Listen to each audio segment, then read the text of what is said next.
اے ایمان والو، معاہدوں کو پورا کرو۔ تمہارے لیے وہ چوپائے حلال کر دیے گئے ہیں جو مویشیوں میں داخل یا ان کے مشابہ ہوں، سوائے ان کے جن کے بارے میں تمہیں پڑھ کر سنایا جائے گا، بشرطے کہ جب تم احرام کی حالت میں ہو اس وقت شکار کو حلال نہ سمجھو۔ اللہ جس چیز کا ارادہ کرتا ہے اس کا حکم دیتا ہے۔ اے ایمان والو، نہ اللہ کی نشانیوں کی بے حرمتی کرو، نہ حرمت والے مہینے کی، نہ ان جانوروں کی جو قربانی کے لیے حرم لے جائے جائیں، نہ ان پٹوں کی جو ان کے گلے میں پڑے ہوں، اور نہ ان لوگوں کی جو اللہ کا فضل اور اس کی رضامندی حاصل کرنے کی خاطر بیت الحرام کا ارادہ لے کر جا رہے ہوں۔ اور جب تم احرام کھول دو تو شکار کر سکتے ہو۔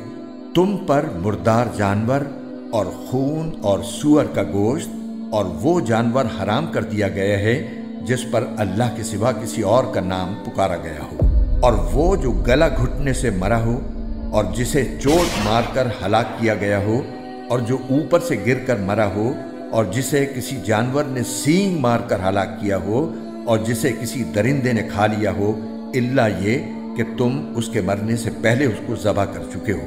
اور وہ جانور بھی حرام ہے جسے بتوں کی قربان گاہ پر ذبح کیا گیا ہو۔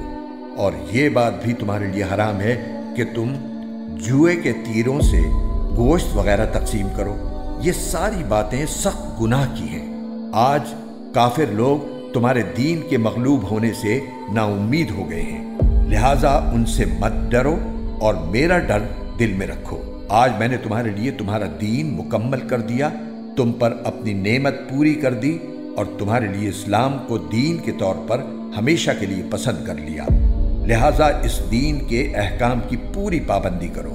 ہاں، جو شخص شدید بھوک کے عالم میں بالکل مجبور ہو جائے اور اس مجبوری میں ان حرام چیزوں میں سے کچھ کھا لے، بشرطے کہ گناہ کی رغبت کی بنا پر ایسا نہ کیا ہو، تو بے شک اللہ بہت معاف کرنے والا بڑا مہربان ہے۔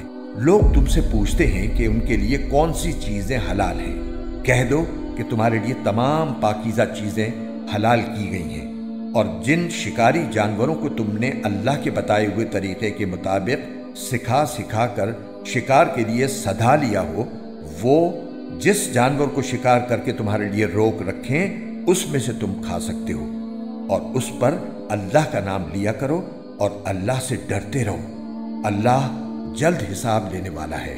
آج تمہارے لیے پاکیزہ چیزیں حلال کر دی گئی ہیں، اور جن لوگوں کو تم سے پہلے کتاب دی گئی تھی ان کا کھانا بھی تمہارے لیے حلال ہے، اور تمہارا کھانا ان کے لیے حلال ہے۔ نیز مومنوں میں سے پاک دامن عورتیں بھی اور اہل کتاب میں سے پاک دامن عورتیں بھی تمہارے لیے حلال ہیں، جبکہ تم نے ان کو نکاح کی حفاظت میں لانے کے لیے ان کے مہر دے دیے ہوں، نہ تو بغیر نکاح کے صرف ہوس نکالنا مقصود ہو اور نہ خفیہ آشنائی پیدا کرنا۔ اور جو شخص ایمان سے انکار کرے اس کا سارا کیا دھرا غارت ہو جائے گا، اور آخرت میں اس کا شمار خسارہ اٹھانے والوں میں ہوگا۔